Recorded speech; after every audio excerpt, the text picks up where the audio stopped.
Schwelmo92 posted this on the forum, and here's the story. Underscore Row Game, a respected hardware leaker, has just shared some slides from Intel comparing gaming performance of their 10th generation 10750H mobile processors in an MSI GL65 laptop versus the AMD Zen 2 R9 4900HS mobile processor in the Zephyrus G14. And if you guys remember from our review of the Zephyrus G14, the Ryzen 9 4900HS is, I think the HS is short for hot stuff. Because that thing is freaking fire. Not that it actually runs hot, it actually runs really cool. Its performance is just absolutely outstanding. It is right up there when it comes to gaming with AMD's desktop flagship processors. However, Intel saw fit to put AMD in their place. And the slides reference here. Hold on. Let's see if we can pull these slides up here, because this is high freaking hilarious. Blah blah blah blah. Display capture. Let's go ahead and not do that. Actually, that's not what I meant to do. You know what? That actually worked out really great. Fine, sure, let's roll with it. Here we go. Superior gaming performance for gamers with 10th gen core platforms at a lower price. So base is sort of what they, the terminology they use to describe Team Red over here. And then up to 20% better, up to 22% better, up to 18% better, up to 20% better, up to 23% better, and not to forget, up to 23% better again. Except we've got a small problem here. If we just use our technology to enhance, okay,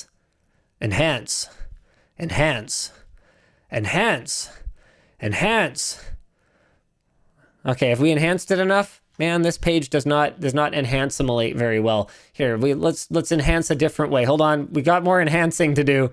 Let me just enhance this. Hold on, give me a second here, ladies and gentlemen. There we go. Kind of weird while you're busy enhancing. Yeah. Is that they used little laptops to display this information, but they look like MacBooks. Oh, is that later on in the thing? We'll have to get to that later. Give me. Oh, that's cute. Oh, they're little laptops. I thought they just had lines under them. That's adorable. No. All right. Yeah. So this is interesting. We've got a Core i7 10750H right there. Got some base clocks and boost clocks. Got some core counts and TDP ratings and cool stuff like that. Oh yeah, it's a 10 watt lower TDP for the AMD processor. That's interesting. Also noted in here is NVIDIA RTX 2060 and NVIDIA RTX 2060 Max Q. Now, that wouldn't normally be as big of a problem, except that NVIDIA has gone and created some very, very confusion-y confusion around their RTX 2060, because they went and did a little thing where they refreshed their 2070 and 2080 mobile GPUs with super variants. And so it was very clear that those had better performance than the 2070 and 2080 that they replaced. But then at the same time, they went and replaced their 2060 without calling it a super, but they made the performance way better. So what's actually going on here is the Zephyrus G14 is running an older version of the RTX 2060 that doesn't have the super under the hood, even though NVIDIA's marketing people didn't see fit to include that bloody information. And the Intel laptop, even though it's running a, is not only not running a Max Q, but seems to be running a full tilt 2060, so a Max P as it's sort of colloquially known, is not only running a Max P, but it's also running the newer variant. This is my understanding of what went down here. So at the very least, even if the difference in hold on a second, that's not in my notes, the bit about NVIDIA refreshing the cards. So maybe they're both new ones. You know what? It doesn't matter. What they should have done, at honestly, least. Yeah, they should have just colored both bars green. NVIDIA versus NVIDIA. Yeah. So here's what happened, okay? At the very least, even if NVIDIA's branding thing, which I went off about and isn't in my notes, so maybe it's not true, and I'm very hesitant to like double down on stuff these days, even if that isn't what happened. At the very least, it's a Max Q versus a Max P. We are talking a 65 watt GPU versus a 90 watt one, and the 65 watt one is limited to a boost of about 1185 megahertz, while the Max P one, the full tilt one, runs at 1560. So that is an increase in clock speed of, hold on just a moment here, let me do some quick napkin math, which I do in a calculator app now because what freaking year is it? 1560. Hold on, Luke, can you just refresh me real quick here on what were the claims that Intel made with respect to the performance delta between these two laptops, these Intel and AMD laptops here? At a minimum delta of 18 to 23%. 18 to 20%. So 1560. Sorry, up to, yes. The lowest up to was 18%. So how much up is to was 23. How much is 1560 versus 1185? Well, that happens to be a 31.6% increase in clock speed. That's real awkward. Yeah. It's real awkward right now. It's got real awkward in here. It's like there's a partial other throttle on the system. Yeah, it's almost stopping it from going that much faster. Okay, I wouldn't actually say that. Because I wouldn't actually say what they're saying either. Yeah, bumping your GPU clock 25% does not yield 25% more frames per second. So I don't want to accuse Intel of also being slower in addition to not doing these benchmarks correctly. But here's the problem, guys. Like, this is the kind of stuff that makes, like, it's just embarrassing, you know? It's just, you're either evil or stupid at this point. Those are the only two options. And I will say, at least they did. It's a little slightly odd that they didn't bold. I don't know if it's even a bold. They didn't highlight in white the graphics card on the Zephyrus G14, but they did on the MSI GL65. At least they did include that information. We have seen like inside benchmarks completely hide that type of information in the past. They could have definitely just included the model of the laptop and not noted the graphics card that's in there, because it probably would have covered that, unless these are laptops that come in multiple variants. But usually there would be a suffix of some kind. So there's like some things going for them there, I guess. At least they were very clear about what they were doing. They just shouldn't have done it. No, they shouldn't have done it. There's actually quite a few things in here that they shouldn't have done. And there's something that really... man, one of the reasons this bothers me is that when Intel destroys their own credibility, they go and destroy the credibility of people that they work with as well. This has been bothering me since last night when I was reading the comments on a TechWiki video that we did on what exactly is a process node, because I think to the layperson, it's not really clear like why it is that 14 nanometer versus 10 nanometer is, a full process node shrink, or, why is it that going from 14 to 10 is a process node, whereas going from, hold on, it's hard to do this math in my head. So hold on, 90 times 0.7 equals 60, while you're doing 65 that, another nanometer. thing that would have been really nice is if they actually like using base for every single one of the AMD performance lines is kind of annoying. Oh, we can get back to that. The baseline is actually 0. Okay. There's a bunch of stuff in there. Well, we're going to get, don't worry, we're going to get back to that. We're going to get back to that. But we did a video basically just explaining why it is that you have to go from 90 nanometer all the way down to 65. And then you only have to go from 14 nanometer down to 10, and then from 10 down to 7 to qualify as a full process node. And the comments on we reached out to Intel to get some clarification on this subject because they were kind of there the whole time. And the video is nothing but factual. And the people that we were talking to at Intel were not just, marketing wankers or anything like that. Like, they were actual technical people who we talked to. And instead of people just being able to look at this video and go, hey, here's some information about a thing that I didn't know about, it's now stained by some of the marketing that Intel is doing. So when I said in the video, hey, you got to remember that the process node is not the be all and end all. People are misinterpreting that as some kind of an Intel talking point. That was actually something that I added on my own. Not because you got to remember, a lot of Intel's marketing over the years has been around how many freaking nanometers they're at. And this video was an explainer of how that number and the meaning of it has actually shifted over time. It's just informative. It wasn't sponsored by Intel. And the information that's in the video is nothing to do with Intel's current marketing messaging. When I said that, the thing that I was actually thinking of was NVIDIA versus AMD right now. AMD is a node ahead of NVIDIA and getting absolutely curb stomped in terms of everything from performance to efficiency. That is just the situation. The reality of it is that not everything is just down to how many nanometers you have.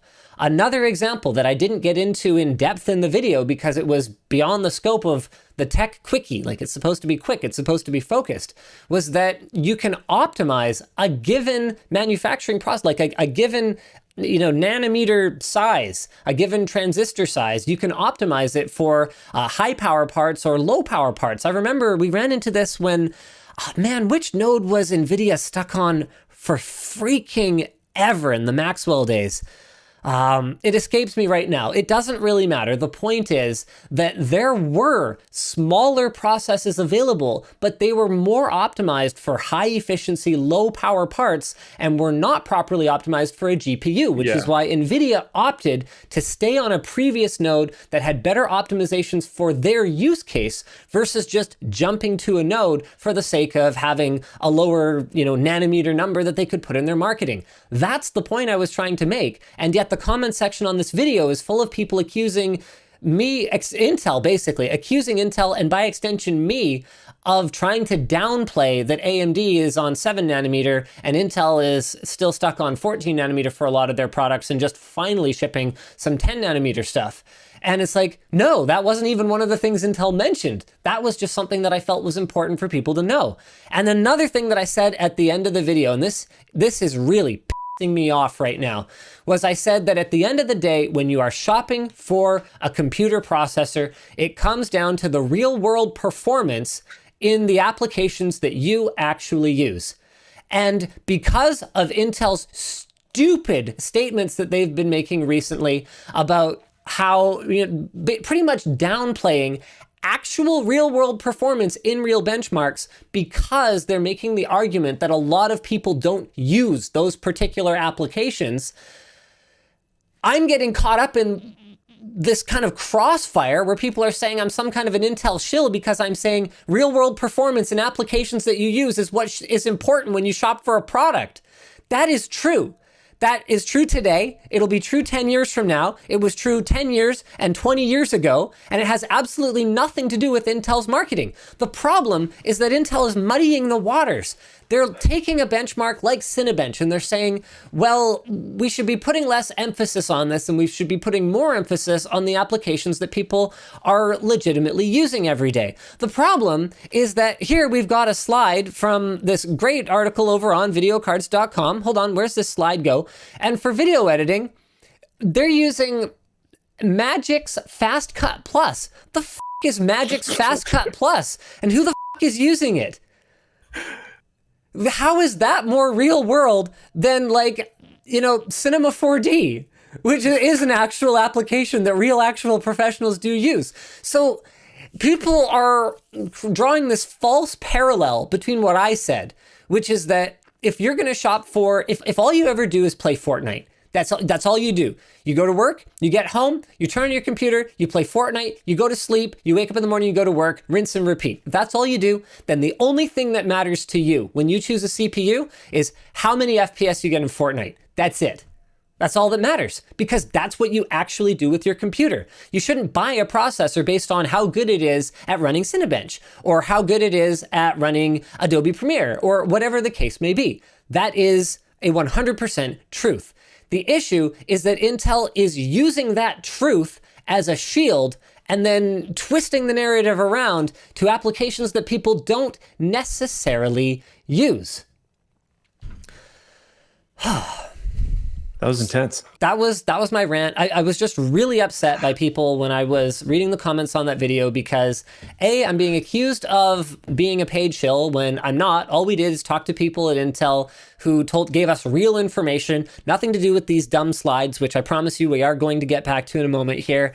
And people not understanding the video. It was a bit of a deeper dive video. And I can see how some people who think they're very smart and very perceptive and, oh, I'm seeing through the BS on this, actually just had no idea what I was talking about and defaulted to criticizing instead of just trying to actually understand what I was saying. I can see how there might have been some of that, but there's just no excuse for it. If you don't understand the video, don't leave a comment. There was nothing in that video that was wrong, and I said nothing in that video that was an Intel marketing point that wasn't just completely correct. Now let's get into the problems with Intel's marketing that are making them look bad, making me look bad, and making their partners look bad. Okay, I'm going back to display capture. Guys, you can check out this full thing over on videocards.com. It really is worth a looky-loo because there's some just kind of shockingly frustrating stuff in here. Sorry, I'm just going to give it a little resizey size here so you guys can get a good look here. So, all right. Market landscape, blah, blah, blah. Now, these slides were limited distribution, not for end users. But the reality of it is if you're Intel, you're kind of a big voice. And whenever you say something, people sit up and take notice. So you can't pretend that when you're saying something, it's not going to eventually end up in front of the eyeballs of end users. It's just the way that it works. I'm sorry, guys, I don't make the rules. We live in the information age. Yeah, you got to deal with that. What do PC users actually do? Office applications, games, media consumption, light content creation, and game streaming. And this seems to be color-coded according to... I don't know what this color coding is. This is stupid. These are stupid colors. All right, so Chrome has a popularity of 63%. I don't know why they would arbitrarily isolate Chrome as web browsing. I would say if you just said web browsing, it would have a popularity of 100%, but whatever. Minor details. Word, Steam, WinRAR. Yeah, sure. Oh man. See, okay. We got some problems here. Like, this is people making this slide that I feel like don't properly understand how people use their computers. WinRAR might have a popularity of 37% in the sense that 37% of people have it or something similar installed on their computer. When it comes to the percentage of time that I actually spend using WinRAR, like what? What fraction of a percent would that be for you, Luke? I haven't used WinRAR in an extremely long time. Yeah, I haven't used WinRAR specifically in a very long time. Yeah. A like application, I would say like some tiny decimal of a percentage. Sure. Yeah, someone in chat said 0.00001. I'll go with that. Yeah, like once in a while when I download something that for whatever reason doesn't go straight into like a game launcher. All right, so WinRAR. And you could make the argument that unzipping games is also like a WinRAR-like application. So I guess I do it a little more often than that 0.00001% or whatever. But let's have a look at some of the other things that are showing up as popular uses. OBS at 5%. I actually find that very hard to believe. How are you I find all these, that's the problem with these numbers, is it's not like this is an invalid exercise. Figuring out what people actually do with their computers and then determining the value of your product compared to your competitor by looking at these things people actually do with their computers. I just don't understand these numbers. Outlook is 17.6%. When was the last time the CPU made a difference to Outlook performance? And how could you possibly say that OBS has a 5% popularity? What does that even mean? I think these slides are probably for people that are like the product managers at various companies. And I think it is a little bit negatively manipulative for that reason. But it's probably not Okay, some of them, like I'm extremely surprised, 21.27% on VLC. I was gonna. That was my next one. There's no way.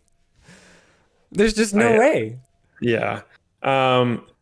CS:GO is also written really weird. There's some stuff in here that's really weird, but like putting a thing up and being like, look, this is what most people use is not useless to a product manager that might be a little bit spaced, but it's being misused, I think. Absolutely. These numbers feel very arbitrary. So then we move on to some of the other slides here. Gaming. The 9700K outperforms the 3950X in popular games. Fair point. I don't know that I would say that Far Cry New Dawn and Far Cry 5 are especially popular games right now in this moment. Or almost any of these, to be completely fair. Well, World of Tanks, Shadow of maybe. War is that's an old game. It kind of is. Far Cry New Dawn is kind of old. Total Warhammer 2. Total Warhammer 2. That's actually current. There's a bunch of these that people definitely play, but like this is not. If we want to go back up to the what do PC users actually do graph, if you try to apply that to these games, they're going to be really low percentages. Yes. Okay, so now let's talk frequency advantage drives Intel's gaming leadership. Okay, so like some of these examples, sorry to just jump back in. Yeah. Like World of Tanks, okay, if you have a 9700K, you're probably fine in World of Tanks. If you have a Ryzen 9 3950X, you're fine in World of Tanks. So you're not. I don't know. Intel needs to get their story straight, because they can say that, it's only applicable to a small percentage of users, Cinema 4D, which they have on there as 0.54%, or Adobe Premiere, which they have on as 3.7%. That's only applicable to a small percentage of users. I would make the argument that an 11 to 18% FPS improvement in most games is only applicable to competitive players who are a very small percentage of users. And a much better chart that they could have given is these are the applications. This is the percentage of usage of these various applications that someone who's actually in the market for this processor will use, not people that just use computers in general. So they want to kind of have their cake and eat it too, or excuse me, eat their cake and have it too. I've been corrected on that. It actually makes a lot more sense that way. So they want to say, okay, well, these things aren't that important, so we should ignore them. But also, we've got this thing that I would make the argument that once you get beyond probably in the neighborhood of 75 to 120 or so FPS, it is a point of extremely diminishing returns for the vast majority of people. I consider myself pretty sensitive to low FPS. Like if there's a stutter or a frame rate dip, I'm going to feel it if I get down to 70 to 85 FPS. But beyond about 100, I usually can't tell, especially if I'm using a refresh rate synchronization technology like G-Sync or FreeSync. Okay, moving on. Frequency drives Intel's gaming leadership. Yes, having higher frequency versus more cores is more important for gaming these days, and there's a reason that they chose the 9700K specifically. It's a 6-core processor, and boosting up the frequency does tend to give you better return. Yeah, that's fair. Hold on a second. Where's your power consumption slide? I don't see one. That's unfortunate. Anyway, CPU performance based on real-world usage. Yes, this is a CPU that costs half as much, but AMD could easily pick and choose their compare points as well. They could just as easily have taken Intel's 9900KS Special Edition or 10900K or whatever and compared it to something like a 3600 or 3600X, and they would have also looked really good in terms of price performance. You don't get to take your value gaming chip and put it up against someone else's flagship chip. They should have put it up against a 3800X or something like that, something that's at least remotely price comparable. Now we get on to the everyday workload slide. This whole thing just really annoys me. So that's where we've got this stupid Magix Fast Cut Plus powered by Intel QuickSync Video up to 2.7 times faster. Yeah, that's the problem with QuickSync Video though, is that the support for it is so limited that it's sort of a nothing burger. When you can find something that uses it, it's awesome. But the reality of it is that when it comes to video editing, most people are not using that tool. Most people are using Adobe Creative Cloud, and if they can't afford Adobe Creative Cloud, they are either using DaVinci Resolve or they are pirating Adobe Creative Cloud. Look, I don't make the rules, Luke. Like, but that's the way it is. Or they're on Final Cut because they're using a Mac. Very few people are actually able to take advantage of that 2.7 times faster, which is a very real advantage. And when you use, something like when you use an actual dedicated encoding application, and you can take advantage of that path, it really is fast. But GPUs are also catching up. So Adobe in the latest beta of Premiere and Media Encoder added support for CUDA. So it's now faster and supposedly without a quality drawback, although we haven't actually tested that internally yet. But why make the apples to apples comparison of the Intel chip with NVIDIA encoding and the AMD chip with NVIDIA encoding when you can pick and like cherry pick this example where you get to be 2.7 times faster? Office productivity. This is great. 8% better office productivity. I mean, like, man, we need the Pepsi challenge back, ladies and gentlemen. Do you think you could detect 8% better PowerPoint office productivity? No. PowerPoint performance? Nope. In a blind taste test? Nope. I would like to say that I could. I would like to say that I am that sensitive towards performance improvements, but in productivity suites, I'm not going to notice it. I might be able to potentially at certain levels of performance within gaming, but not office productivity. Which isn't to say that there's anything necessarily wrong with pointing out that in Sysmark 2018, you have up to 7% better scores compared to your competitor that costs twice as much. There's nothing inherently wrong with saying, hey, well, 7% might not be a big deal, but hey, 7% is better than a kick in the teeth, ain't it? It's just that they didn't manage to find any application where AMD outperformed them, even though those things do exist. So it's and the thing is, when you have a list of charts like this, where like you start with that one that's just brutal, of like which we need to get back to still, the like no numbers on either side of the graph. AMD's listed as base up to whatever percentage. We use a different graphics card, all this other kind of stuff. Every single other slide after that, what the heck? Every single slide after that becomes highly questionable. And now we're going to look at things like the small amount of productivity suite performance increase, which normally we would just scroll over that slide and be like, yeah, whatever, I don't really care, doesn't matter, and move forward. But now we want to call it out because we want to call everything out. Just you can avoid these problems by just not being fishy in the first place. Yeah. Here's a really weird one. Like okay, you know what? I'm not going to go too hard at this next slide because based on the timing, I think that AMD's Zen 2 value processors might not have been out yet. So I'm not gonna slam them for this. Intel really did deliver a better gaming experience on the low end before AMD had Zen 2 chips available. So the Ryzen 3100 and 3300, those are killer.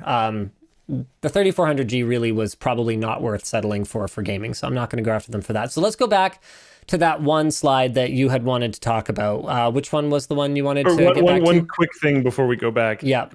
If you look at the very next slide after everyday workloads. Yep. Elite real world performance for gaming and creating. Yeah, this is all versus their last gen, I think. So you also notice what they included? Hold on a second. Can I have a look here? Wait, why is video editing in here? Oh, gaming and creating. Okay, sure, fine. Versus 3. Okay, they just pick and choose what they're comparing against. Okay. No. Wait, what? Look at the video editing application that is used. Oh no. What is it? I can't even tell. Premiere. Wait, what? Now they use Premiere. They have the logo right there, PR. Oh, there it is. Oh, you got to be kidding me. That is ridiculous. Okay, you know what? That's really ridiculous. You're right. But I'm gonna move on to more cherry picking here, and they just seem to have seemingly arbitrarily chosen what they want to compare against here. The games. Hold on a second. Let me just move this. Elite real world performance. Here we go. So up to 33% more. Whatever this is. What is this? Gaming? More FPS versus their own previous gen. Okay. Up to 81% more versus 3-year-old PC. Okay. up to 187 FPS. What does that even mean? Up to 2x better mega tasking. What am I even? Okay, 3-year-old PC. Never mind. I only saw that over here. I thought, okay, previous gen. Okay, all right. So these are all internal comparisons against their own stuff. So that's fine. I'm less mad about that. But still, the percentage stuff, I'm not too worried about. It's just the fact that they cherry picked their example that no one uses previously for video editing, and then they went and they used Premiere when it mattered. Yeah, and they're like, well, we know this one's the actually important one, so we're going to include it in this later slide and just hope nobody notices. So here's the bottom line: real world performance matters. Intel is not wrong in that sense. The thing that is wrong is taking someone else's benchmark that you feel is not real world representative enough and substituting your own equally not fucking representative of the real world benchmark.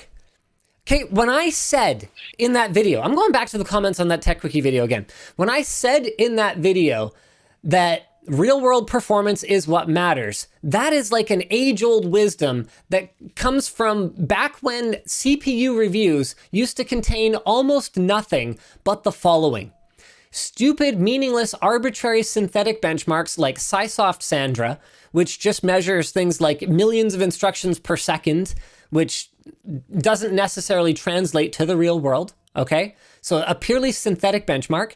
It would also contain things like synthetic gaming benchmarks like 3D Mark 2001 or whatever. Back then, the tools to measure the FPS of real games were much more rudimentary. Very difficult to use if you could get anything working at all. And you couldn't get the same amount of like detail, frame times and stuff like that. We didn't have tools for measuring it. So you'd get these synthetic games that ultimately could be meaningless. You could have one CPU that performs twice as good in 3D Mark and then half as well in an actual game that people are actually playing. So that's why that was important, getting away from synthetic game benchmarks. And then the other thing that you'd have was, what was the other one that I had wanted to point out? Right, yeah, totally unrealistic real world gaming applications. Like people would run, Quake 3 at 640 by 480 just to show, what the maximum FPS that a CPU could drive was when you remove the GPU as a bottleneck. And there is still some validity, particularly to that last one, because it does tell you, okay, when you remove the GPU as a bottleneck, how many FPS can you get? So like turning a game all the way down to low settings and saying which one at the end of the day is the better like gaming CPU. So you're trying to effectively like extrapolate to when games get more demanding, which one is going to keep up for longer. But that doesn't inform how the user is actually going to use the computer. None of those things do. And that's why there was a big shift to real world benchmarks. And whether Intel likes it or not, Cinema 4D is a real world application that real people do actually use, even if it's very few of them. And one of the nice things about it for a reviewer is that it tends to give us a really quick look at, what to expect in an application that scales really well across multiple cores.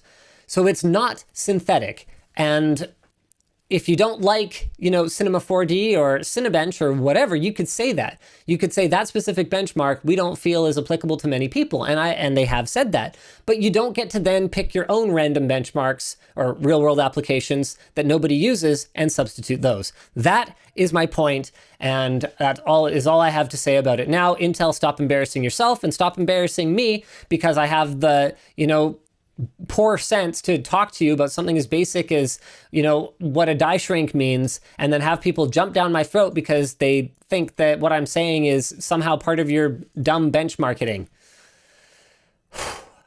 I'm calm now. You want to talk about Dr. Disrespect getting banned from Twitch? Wait, Luke, I can't hear you. I can't hear you, Luke. Right, sorry, there was people cheering outside my window. Sorry, I muted my mic. Maybe talk to Shrout about how you should present some of this stuff before you present some of this stuff, and stop assuming that just because you put a usage guideline, limited distribution, not suitable for end user messaging, that it's not going to leak. All of these things leak. And besides, if it's not suitable for end user messaging, it's not suitable for partner messaging. You just shouldn't be saying it if you wouldn't say it to a customer. If it could be considered misleading to say to a customer, you should never say it to anyone. That should be your rule. And I thought you were talking to me when you were like, talk to Shroud. I'm like, why do I have to talk to Shroud? I don't need to talk to Shroud. I know Shroud knows his stuff. So we're talking about Ryan Shroud, who used to run PC Perspective and is now at Intel. Like, that's all these guys have to do, is talk to Shroud, because he would be able to look at that slide deck and say, whoa, we cannot show this to anybody.